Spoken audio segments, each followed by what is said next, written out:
great. Well, good evening, everyone, and welcome to Books and Books. I'm Mitchell Kaplan, and on behalf of all of us here at the store, we want to welcome you for this very, very special evening. Many of you might be finding yourself here for the first time, and if you are, I just would like to let you know that you can find out about all the different events that we have going on at the store by going to our website, booksandbooks.com, and you can sign up for email blasts. And you'll probably get more than you'll ever need in your whole life from us. You'll never feel lonely again. But then you'll be able to find out about all the different events we have going on. We have literally something just about every night. Nothing this special every night, but just about every night we have something going on.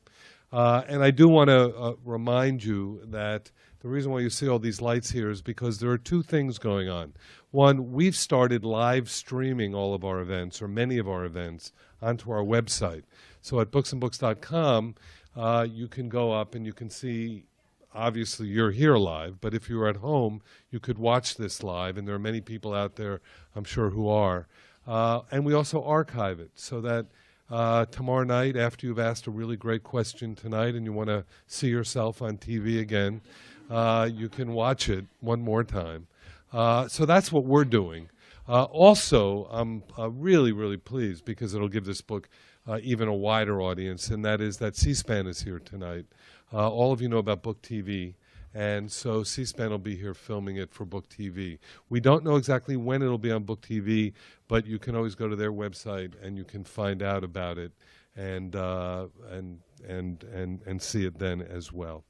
But this evening is Nick's evening, and we at Books and Books are really, really proud and pleased to welcome Nicholas Griffin to celebrate the publication of his new book, Ping Pong Diplomacy. It's a marvelous book, and you know, it was a book that intrigued me even before all of the hoopla started with the book. In other words, there's been some remarkable reviews. I saw it in a catalog. I thought, God, this is such an interesting idea. And Nick has uncovered and has done some original research on something that most of us knew nothing about. As all of you know, he's a journalist. He's the author of 4 novels and 1 work of nonfiction. His writing has appeared in the Times, the UK Times, the Financial Times, Foreign Policy, and other publications on topics as disparate as sports, politics, piracy, filmmaking in the Middle East, and the natural sciences. In this book itself, he brings us the remarkable story of how, in the spring of 1971, after 22 years of antagonism, China and the U.S. suddenly moved towards détente, achieved not by politicians, but as many of us can remember, by ping pong players. The Western press delighted in the absurdity of the moment and branded it ping pong diplomacy. This book, as I say, has garnered some remarkable notices and accolades. This is kind of hard for me to say, but it's just been chosen as an Amazon Best Book of the Month. You can understand why that's hard for me to say.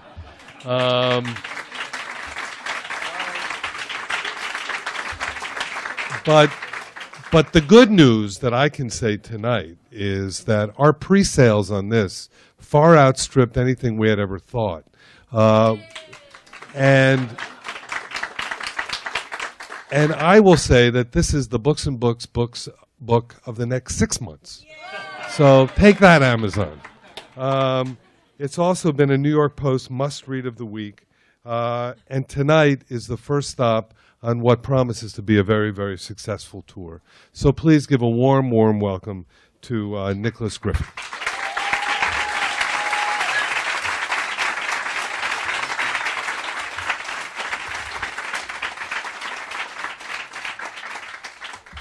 Well, thank you for all coming out tonight. I know it's a Friday night and, you know, it's Miami, and there'll be plenty of time to get to the clubs down on the beach, so see you all.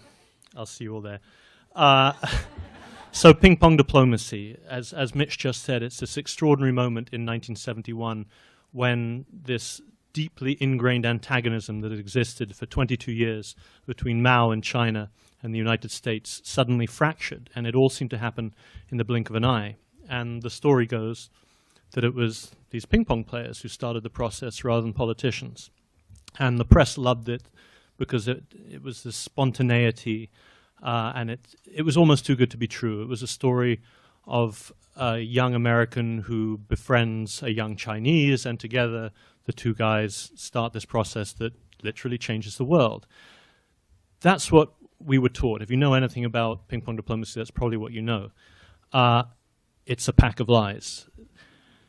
It falls very neatly into what everyone wanted you to know. It falls very neatly into the Kissinger and Nixon narrative. It fell very neatly into the Mao and his premier Zhou Enlai narrative, but it's not the full story. And this book is about the full story. So I want to start off way at the beginning and tell you, I want to present 3 different vignettes that I want you to hold in your heads. They're very different, but they will all be connected. So first of all, if you would imagine a sort of Downton Abbey setting, it's 1908, and there's a young boy standing there. He's 4 or 5 years old, and he's going to be a communist revolutionary, but at the moment, he's dressed in black velvet suit with frilly silk ruffs and patent leather shoes, and he's trying to get to the window, but his nanny is holding him back in this huge house in Kensington in London, and she's trying to comb his hair. And he wants to get to the window because he knows that someone special is coming to tea. The Princess of Wales is coming to tea.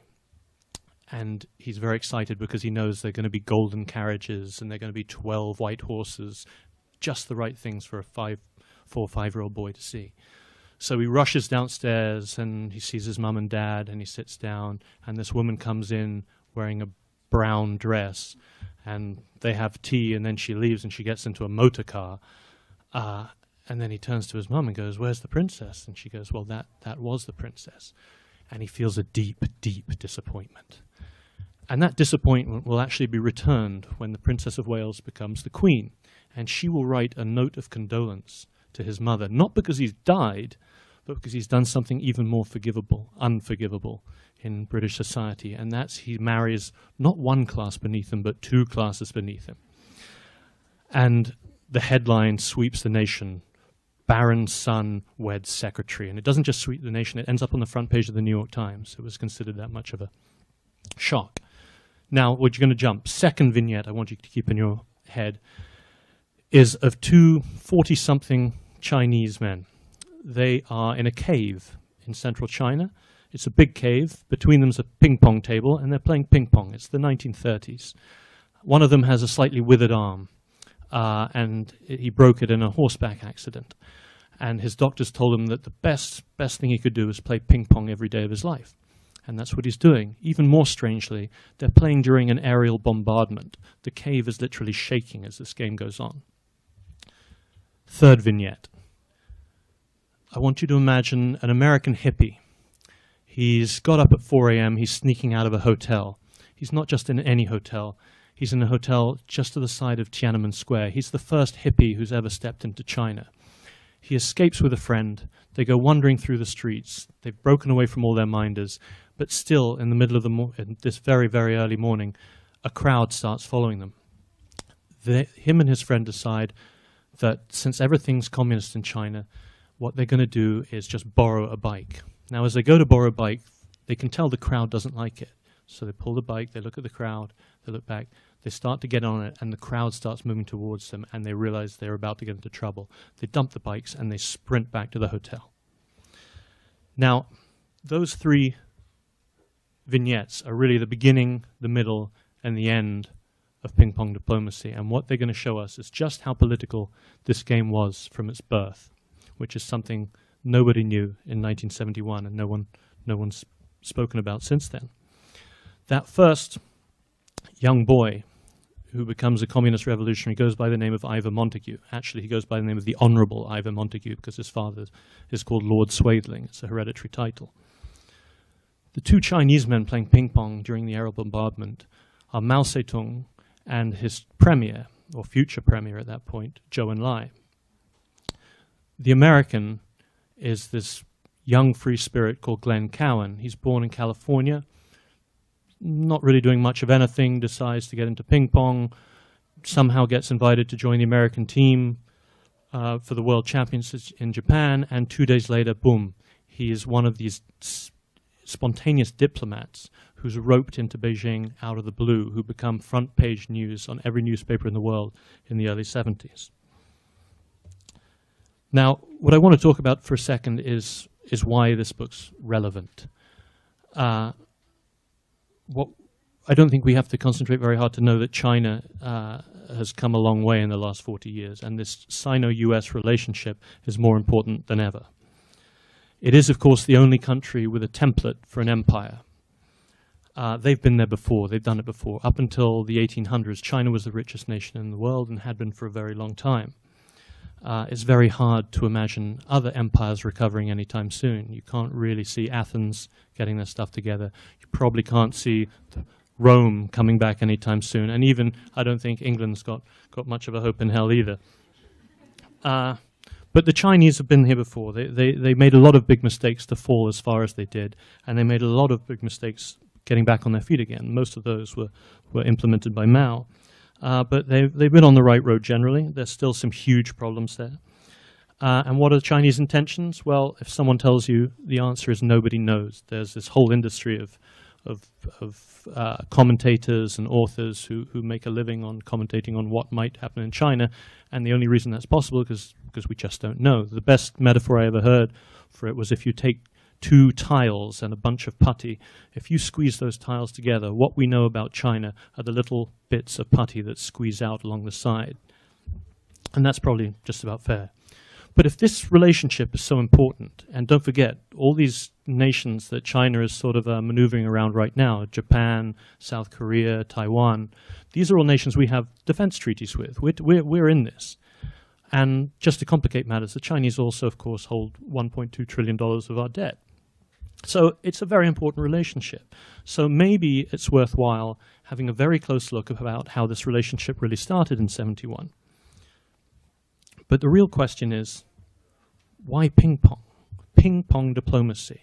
This, I thought, occurred to me in 2008 when my in-laws were kind enough to invite me to Beijing to go to the Olympics. So I went along and we were wandering around, and one of the fun things to do is look at some of the more unloved sports. But of course, ping pong is not unloved in China, but it was great to go in and watch it being played so seriously. And what you realized even then was that it was about gold, it was about sort of nationalism, but it was about acceptable face of nationalism. And if you are a journalist or in that trade of any kind, when you walk into these stadiums, you're given a big bunch of papers with lots of information just in case you want to go and write about that fantastic match between Uganda and Ghana in the corner. And the very first fact on that page was that every week in China, 300 million people will play ping pong at least once. Now, if you've ever been to China, you know one thing. China is a top-down country. It's not a bottom-up country. So that means someone at some time made this decision to tell everyone to play ping pong. It's a very strange idea, but it's true. I mean, you think of all the things they could have told them to do, right? You could have had a nation of weightlifters or sharpshooters, but no, it was ping pong. So why? Why would they do that? You know, I'm English. The English love their sports. At the height of the English Empire, the English were codifying and exporting sports at an incredible rate. Everything from cricket to soccer to rugby to hockey. These are all English sports. But the Chinese decided to concentrate on ping pong. So I asked the first Chinese I met who knew a thing or two about it, and I said, well, how did that happen? And he went, oh, don't you know, it all starts off with an Englishman, and his name is Ivor Montagu. So I went back and I started digging and went, well, I wonder who this guy was. How on earth did he get to China? Why did the Chinese listen to him? What's going on here? Now, the first thing you know about, or I found out about Ivor Montagu, was that he was the son of Lord and Lady Swadeling, from the Baron Swadeling. So very noble family. It was a relatively new noble family. And he was the third son, the youngest son of three, the least popular, you would have to say. He had a very, very rich childhood. They had not one but two enormous country houses, very much Downton Abbey-esque. And he reacted against his family very young, when he was 13, he befriended George Bernard Shaw and H.G. Wells, and started to talk about socialism with them. When by the time he was 18, he decided that really he should take a step further and become a communist. But he also wanted to earn a living. And the way he started to earn a living was in the film world. And the very first director he ever met was a young man called Alfred Hitchcock. So he started producing films for Alfred Hitchcock.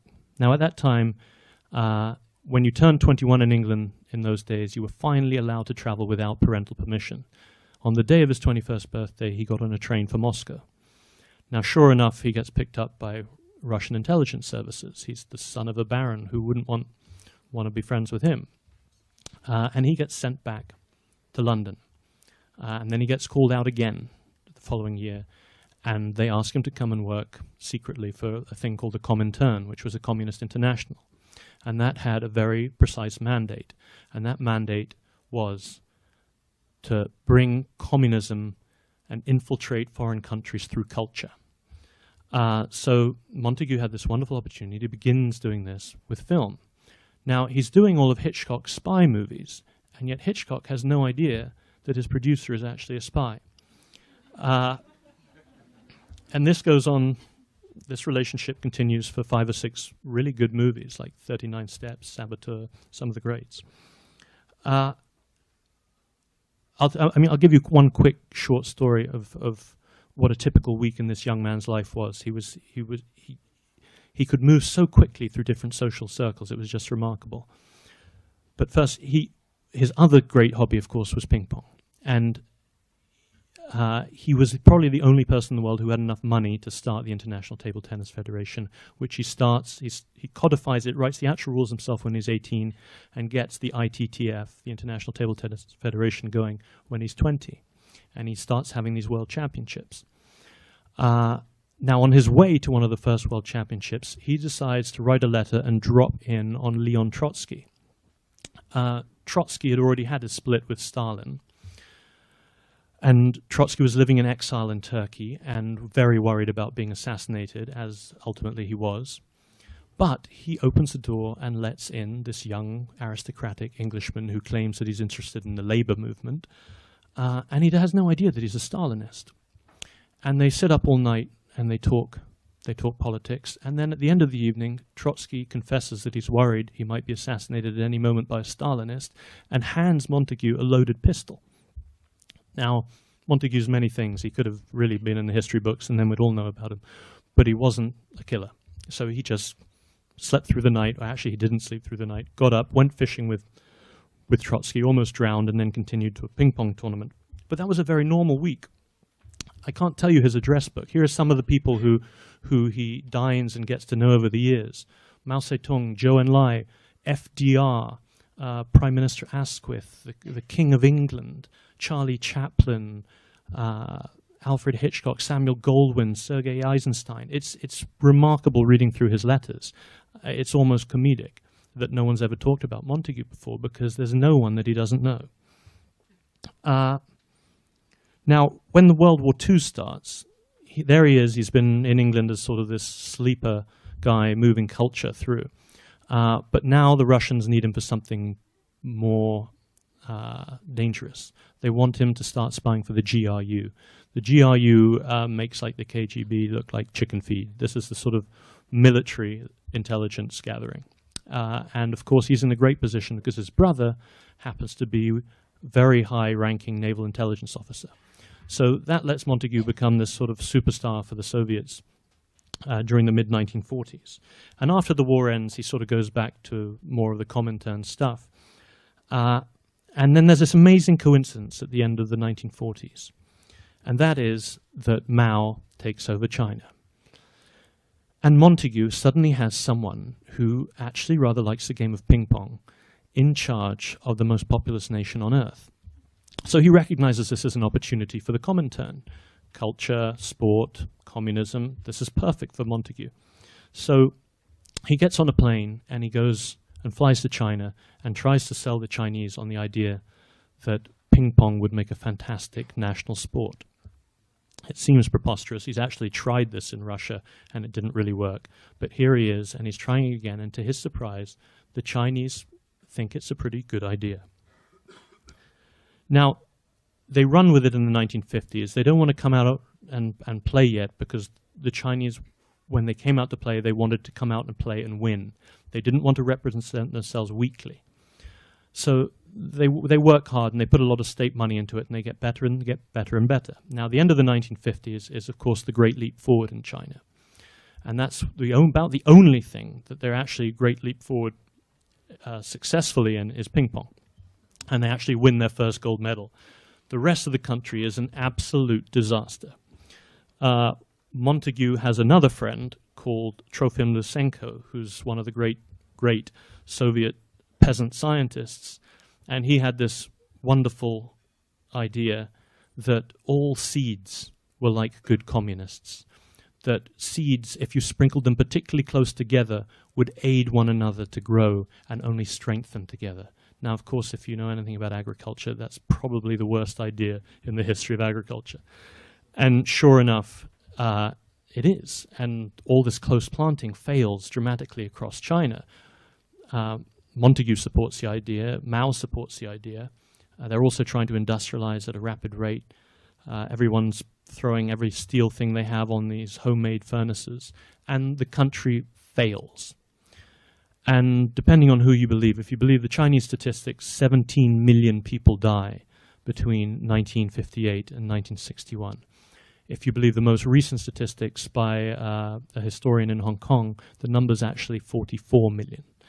Now, to put that in perspective, that would mean if you left tomorrow morning from Miami and decided to walk to Washington, D.C., you wouldn't actually see anyone on your entire walk. Now, Montague wanted to do his bit for the Great Leap Forward, and what he did was he offered the Chinese the chance to host their first ever world championship in any sport, and that was going to be table tennis, in which they could show themselves in a really good light to the rest of the world. Seemed like a nice idea. What happens, though, is that because the Great Leap Forward is such a disaster, this now is a vital opportunity for the government to show that things are just fine, thank you very much, in China. So they decide to do something remarkable, which is to invite in a lot of foreign journalists with the table tennis teams, all the table tennis teams, some audience members, some officials, and they pull this thing off. The British charge d'affaires in Beijing goes, and he doesn't think that it's much of anything. But I actually think the whole point of propaganda, sometimes it's not about shouting the lies from the rooftops as loudly as you can. Sometimes it's about hiding the truth. And in this case, the fact that no one knew that 44 million people had died was rather a remarkable thing. What's happened now is that these young men and women who've performed miracles for the Chinese, because you can imagine the pressure having Chairman Mao come to your table tennis practice session. You didn't want to disappoint him. Some of them cracked and were sent out of the team, but many others continued, and they won all the golds. And these guys become absolute superstars in China. They get to go on holiday with all the revolutionary leaders. They get to have dinner with them. They get to go to Zhou Enlai's house, where he makes them homemade dumplings. They're really having a great time. The other thing that happens to them is they suddenly begin to be used as diplomats. Mao has decided that he doesn't like the way the Cold War's going. He doesn't like the idea that the world's just being divided between the United States and Russia. Why shouldn't there be a third rail? Why shouldn't China lead developing nations? So what he does is he sends these ping pong players out across the world to everywhere through Africa, through Asia, and they're supposed to be the spearhead for the diplomats to follow. And in fact, many of the officials who travel with them are actually diplomats in disguise. And this is all working really, really well until the middle of the 1960s, when Mao is being challenged for leadership and he unleashes the Cultural Revolution on China. So just when things were starting to come back to normal after the famine, boom, the whole country is turned upside down again. And what he does is he takes the young and he turns them against the old. And he tells them that it's their time to be revolutionaries as well, and that it's still possible to practice revolution against your elders. Now, anyone who's tied to those elders is suddenly in trouble. And that basically means anyone who's had any kind of success since modern China existed. And of course, the ping pong team is the most successful sporting team, and they are persecuted horribly. They're dragged on stage in front of thousands of people. They have their heads shaved. They're tortured, and they're tortured so badly that 3 commit suicide. These are the people who brought the most glory, sporting glory, to China. And here they are. And in fact, one I found out didn't actually commit suicide, but was beaten to death. It's a very sad story. So what happens at the end of the 60s then is Mao's really got his country in a real pickle. Not only has he upset things domestically, but during the Cultural Revolution, he withdrew every ambassador he had from around the world. So nobody knows what's going on inside China, and China doesn't really know what's going on around the world anymore.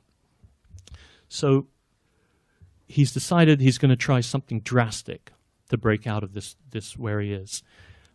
And this is an extraordinary thing that he does. He decides that in order to triangulate the world as he wanted it to be, so that he could play on the same stage as Russia and America, that he's going to go and pick a fight with the Russians. So on the border, on the northern border, where there are frozen rivers, the Chinese ambush a Russian patrol and kill 30 of them. And this escalates very quickly, and within a few weeks, there are 1 million Russian troops on the Chinese border.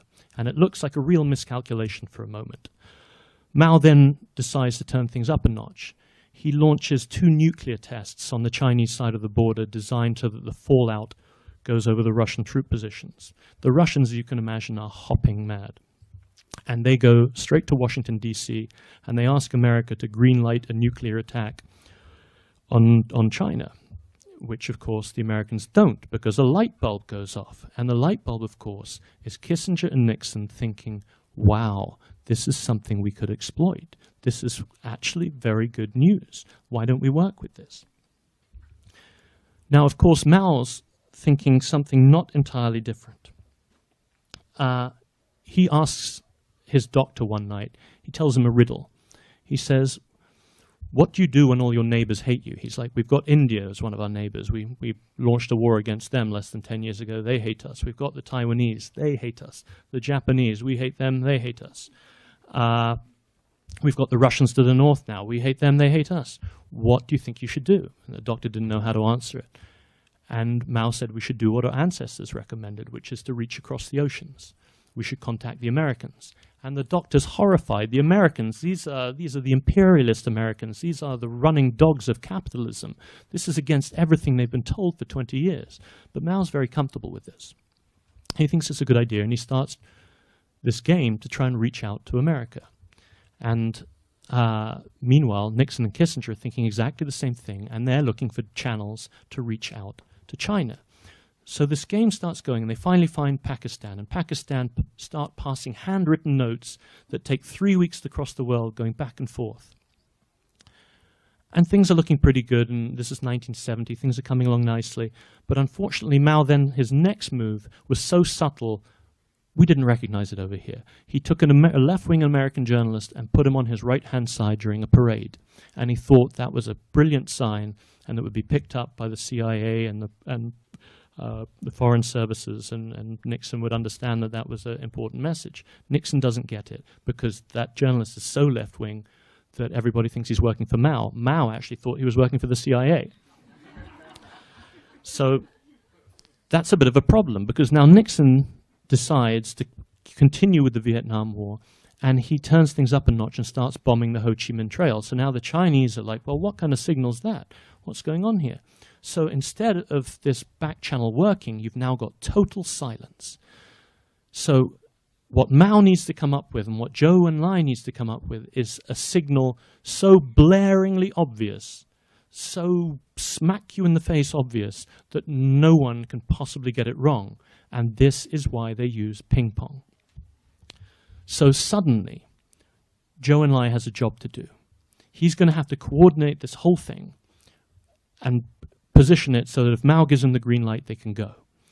So he's now got to get a team to the World Championships. There's only one problem. The World Championships are in all countries. They're in Japan. They don't have diplomatic relations with Japan. So Zhou Enlai has to jump through several hoops, and he finally gets permission to go to Japan, and he sends the team to Japan. The only problem is his team is so terrified, having been terrorized during the Cultural Revolution, that nobody really wants to go. In the end, they don't really have a choice. And Mao writes this great note saying, we may not everybody may come home, we may lose a few, but they should go anyway, which was very, very Mao. So they get to Japan, and now they've got to reach out to the Americans. And you have this incident that's become popular, where this hippie, who we started off the talk with, Glenn Cowan, gets on this bus. Now, in theory, he gets on this bus, they have a nice chat, they get invited to China, and these ping pong players open diplomatic relations with the Chinese. Not true.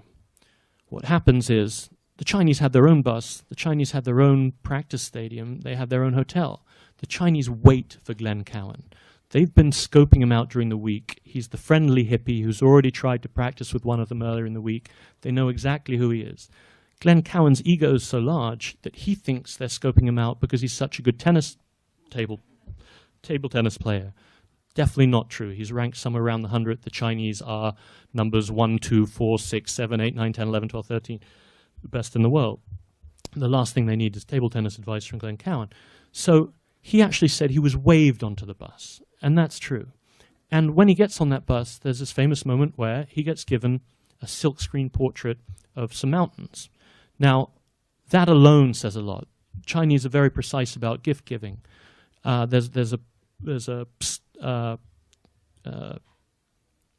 store in China where if you were going on a diplomatic mission, you would go and you would go, I'm meeting with an ambassador, I'm meeting with a couple of secretaries, and you would pick from the right tier. Now, he's picked from a tier that was too high to give to a table tennis player. And he once confessed in an interview, I had to pick something nice because I was going to give it to an American, which says it all. It wasn't a coincidence. So this is a fantastically organized, detailed setup to get the Americans into Beijing. So this poor group of Americans, they are about as diverse group as you can possibly get. They are black, they're white, they're Latin. There are high school girls, there are IBM engineers, there's a Guyanese immigrant who works in the UN, which the Chinese love. And they all land in Tiananmen Square. They have 36 hours notice, and suddenly they're in Tiananmen Square. And this takes the world by storm. New York Times, one of the players had actually rung the New York Times. He'd had the gall to ring the New York Times the week before he'd left for the World Championships and offered to cover the World Championships for the New York Times, and they laughed at him down the phone lines. Now they call him, begging him to write for them. And they're on the front page of every newspaper in the world. And it's a huge, huge thing. But imagine being those table tennis players. Someone on that team is carrying a large stash of drugs. Someone on that team is about to declare in the next 48 hours his deep love of Chairman Mao and communism. And yes, the entire world is watching. And back in Washington, Nixon and Kissinger are having conniptions. They've been practicing this secret diplomacy the whole time, and suddenly here they are with everything removed from their hands, and they don't know what's happening. Luckily, Zhou Enlai knows what he's doing. And this is so skillful that this story runs for weeks, and it creates this enormous feeling of warmth between these two countries. This myth of Cowan and his Chinese counterpart and brotherly love and sport works well for all four, because everyone ultimately has the same end game here, which is really to upset the Russians. The more each country can do to upset Russia, the more likely it is that Russia will come back to the bargaining table in a much warmer frame of mind. I mean, the Russians were loving Vietnam. They just thought Vietnam could go on forever. It was brilliant. So what that does is it gives an enormous amount of leeway to Mao and Nixon to move forward with public support. And Nixon says, no dove could have done this. And Mao says, I love dealing with rightists. They always tell you what they're thinking. They're direct. You know, extraordinary thing for a communist leader to say.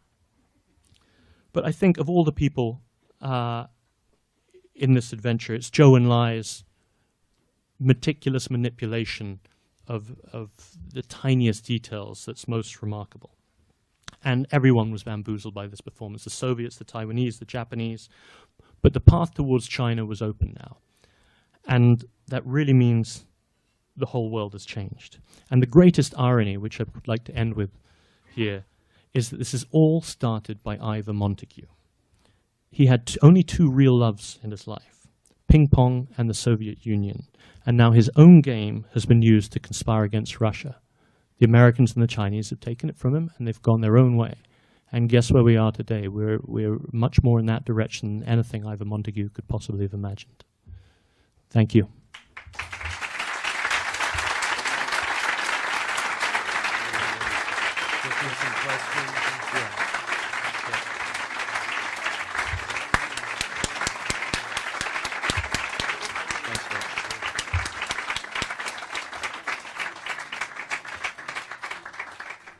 Nick will take some questions. This mic, as you can see, doesn't really project into the whole room, but it's important for the internet.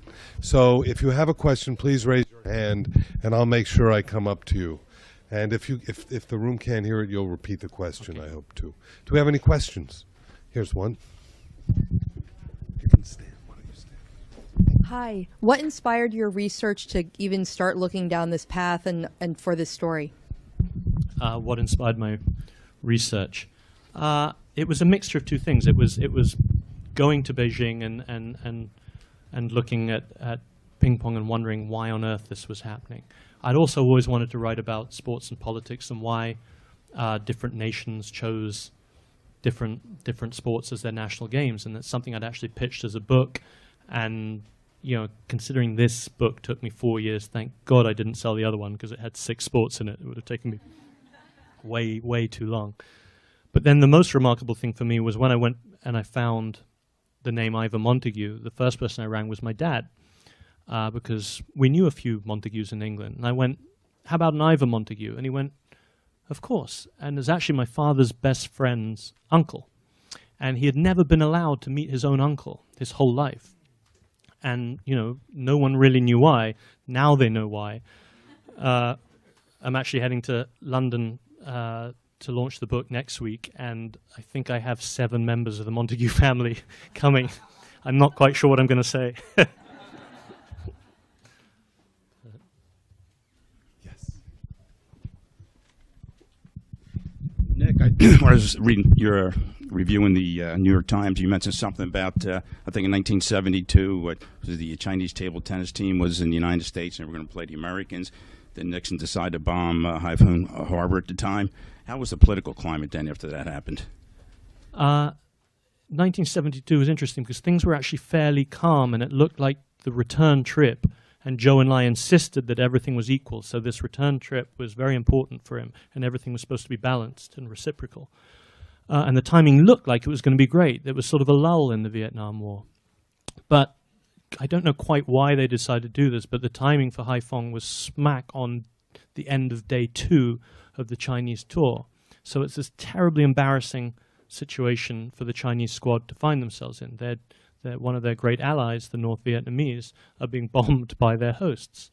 And this creates real outrage, not just in actually, no one knows if it's created outrage within the Chinese group. They're keeping total poker face because they've been told to keep a total poker face, and no matter what happens, they should not let anything disturb this ongoing diplomacy.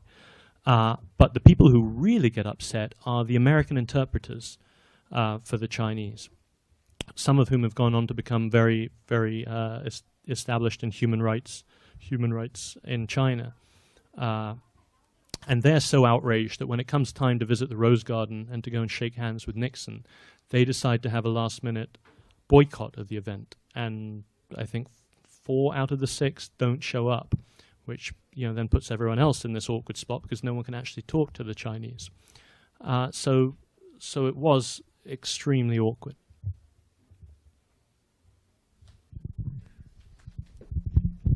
Hi. Tell us about the research process in China. How did you find your subjects? How did you gain access to them? How were you allowed to interview them? Great question. Wonder why. She may know a thing or two. Had I really known what this book would entail, I don't know if I'd have written it. I was very naive. I thought that, you know, asking people for interviews in China would probably be the same as asking people for interviews in any of the other countries I've worked in, and it wasn't. I stupidly forgot that, you know, just because you've retired as an athlete 30 or 40 years ago doesn't mean that you still aren't managed and living, for instance, in government quarters. So basically, every single person who played in those 59 squads in China, or 61 squads, or 71 squads, are taken care of by the state. So in the end, I had to go through the sports ministry, and it took a very long time, and I had to submit a lot of papers to get permission. And in the end, they gave me permission. I mean, I didn't lie about what I was up to. I was pretty darn honest, more honest than I was with my publisher about what I was going to write. So no, and what was fascinating was the sort of different reactions between the players. Some of these guys, some of the older guys who had drifted away from the state but were still, you know, taking their pensions and everything, were very open with me and really told me some extraordinary stories. But some of the ones who had stayed and gotten to a very high level gave, you know, I would get 3-word answers to questions, and, you know, they were very glad to see the back of me. But generally, I was amazed by how kind and open the players were with me.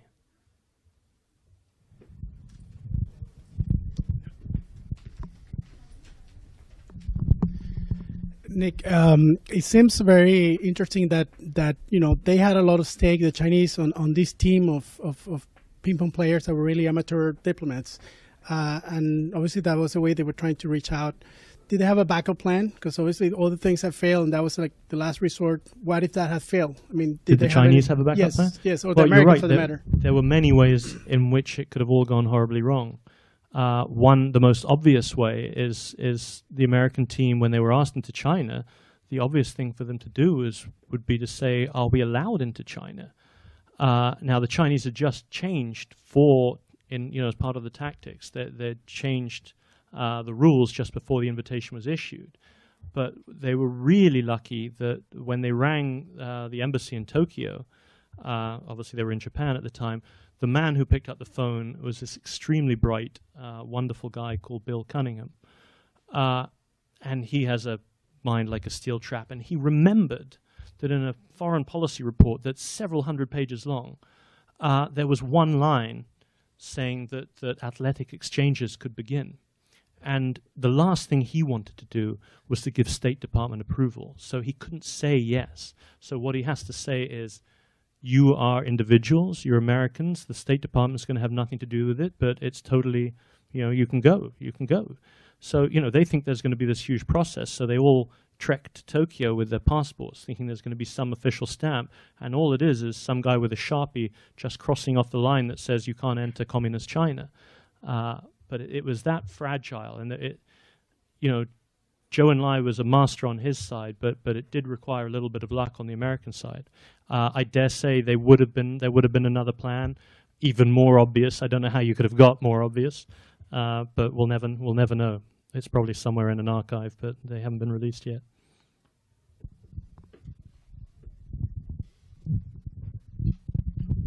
Nick, throughout the research process, were you aware that the Soviets tried to boycott this entente between the Chinese and the Americans? Were you aware of that they even tried to convince the Japanese not to have the tournament?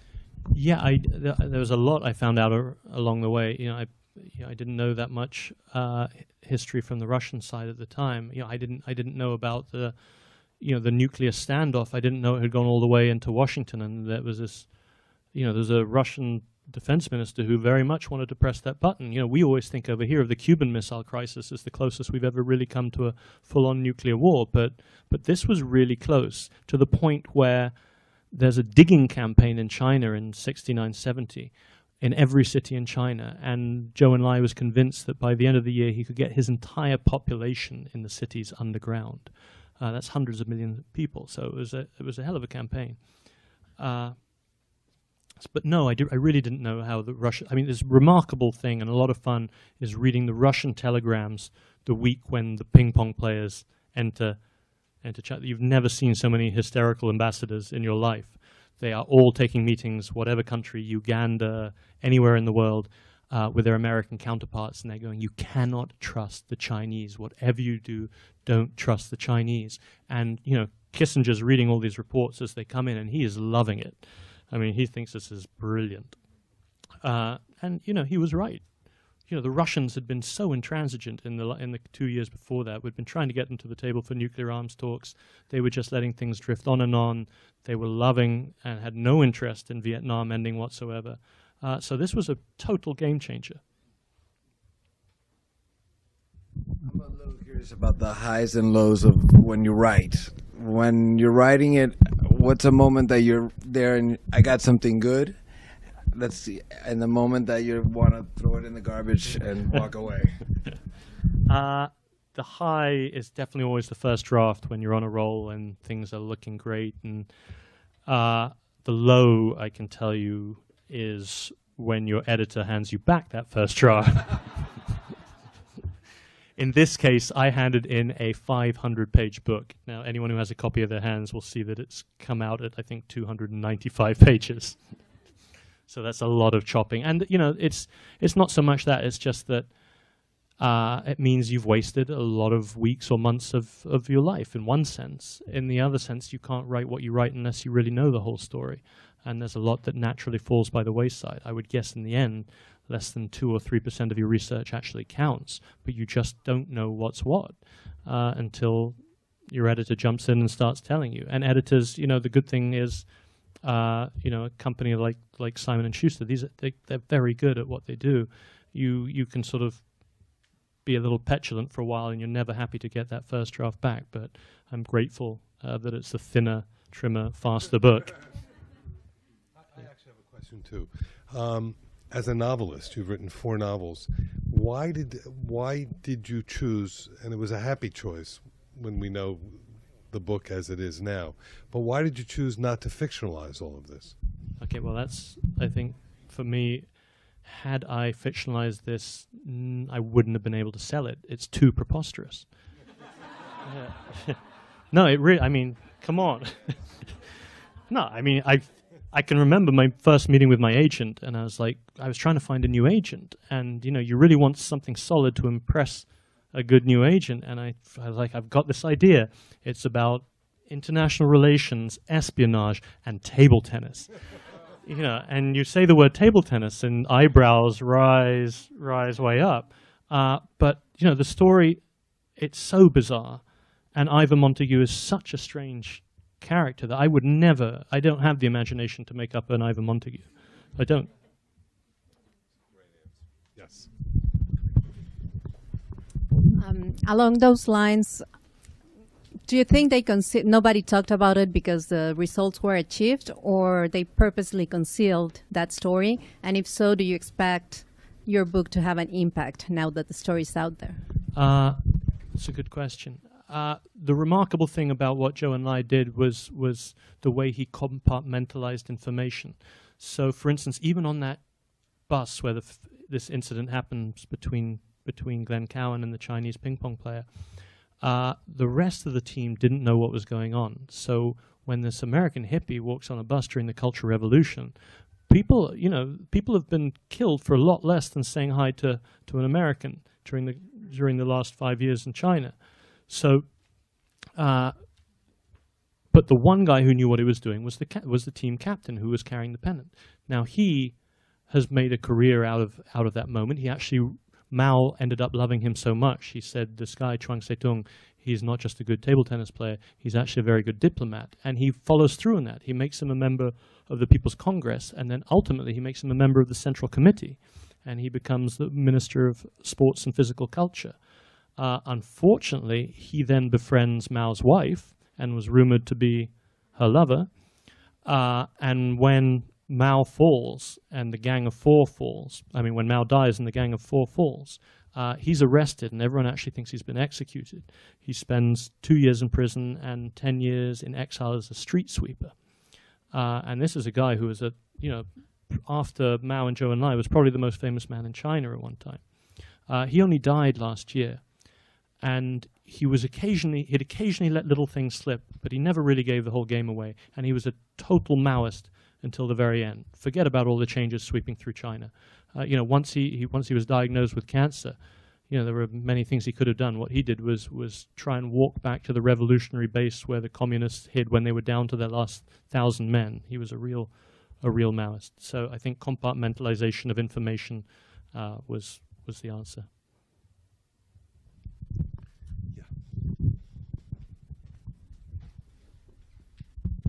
Based on the research that you did on the Chinese and Chinese thinking, how do you see the relationship with the U.S. and the world moving forward? I mean, because I imagine you gained incredible insight on how they think. Well, there are many people who could answer that question better than me, but I'll give you my impression. I've been in China in another role as well, where I was able to sit down with some people fairly far up the food chain in the foreign ministry, and the thing that's always amazed me is our sense of history compared to their sense of history, and what is remembered and what isn't. There's a lot of things that we just don't learn over here or in my education in England, but very deeply mark Chinese culture. I think one of them is that the last 180 years have really just been a bit of a blip in what is an ongoing success story. I mean, it seems almost silly to say, but those things mark China deeply. I mean, what the British did in China was extremely cynical, running opium up and down its rivers, and then the French weren't far behind that. Then the Russians came in, the Germans came in, there were even Americans over there. It's a hard thing to forgive, and I think especially when you consider World War II really starts in China, in Manchuria, when the Japanese invade in the 30s, and the Japanese are there a very long time, and it's a very brutal occupation, and that doesn't really end until Hiroshima. So all these things scar, and I would guess that somewhere in the Chinese foreign ministry there's probably a map of China at a very healthy stage in the Qing Empire, and they'd probably like to get back to something like that. And I think they're willing to do it very slowly and very steadily, and would probably prefer to do it without any bloodshed. But I think, as you can see in the last year or two, some of their actions are pretty bellicose. And if you look at some of the maniacal gambles that Mao took, I think we're a long way from that, thank God. So I'm pretty optimistic. They're very aware of their own problems, and they have some huge problems. One-party states are obviously pretty brittle things. They've got a lot of problems to solve before they can really start exercising their power, and it is all so far everything's regional. So we're a long way away. If I was Japanese, Taiwanese, or South Korean, I might be a little bit more wobbly. But one more question. Who's right here? Yeah. Hi. You were mentioning earlier about how preposterous it was to make up a character such as Montague and underscore table tennis. I'm just curious if today's headline, CNN, is saying that what's that guy with the pierced nose, ring, played for the Chicago Bulls? Yeah, Rodman, right? Rodman serenaded Kim, and you couldn't make this up as well. Would basketball have been another sport you would have written about? It's a great question. Yeah, basketball has some really crazy stories as well. I almost wanted to do a book about that, but let's talk about Rodman for a second. There's a great basketball story about Frankenstein and Hitler, but I'm saving that one.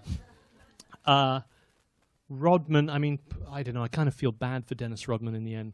I think he says, I'm practicing basketball diplomacy just like ping pong diplomacy. It's the same stuff. The big difference is that, as I found out, ping pong diplomacy had this huge framework behind it of political goodwill, and a very active framework. That doesn't exist. And the Chinese were very busy sending positive signals that whole year leading up to.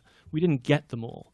Now, one interesting comparison is they actually released a dying priest, the Chinese, in early 1971 as a signal. Now, you compare that to North Korean treatment of Kenneth Bae, who is also in ill health. There's no, that would be a very easy, low-hanging fruit to show political goodwill. Hasn't happened. I'm afraid what Dennis Rodman is up to is probably more to do with reviving his own career than anything else.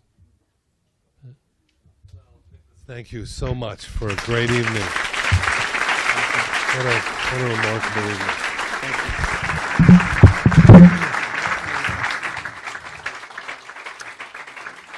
Please join me in giving another big round of applause to Nicholas.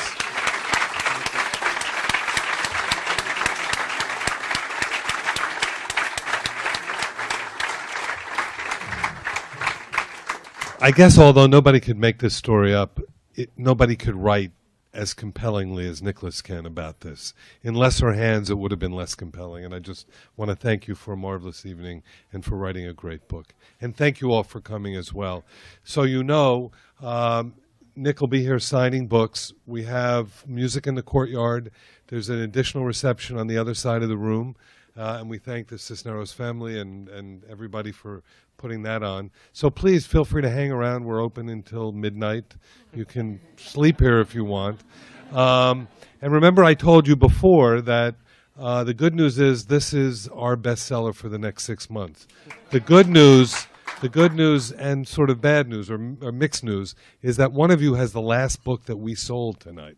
But so that everyone can get a book, we're going to continue to sell the book, and you can tell Nick what you want him to write on it. When he comes back, he will do that, and we will send it to you freight-free wherever you are in the world. So we're happy to do that. Again, thank you all for coming. Thank you, and good luck as you travel.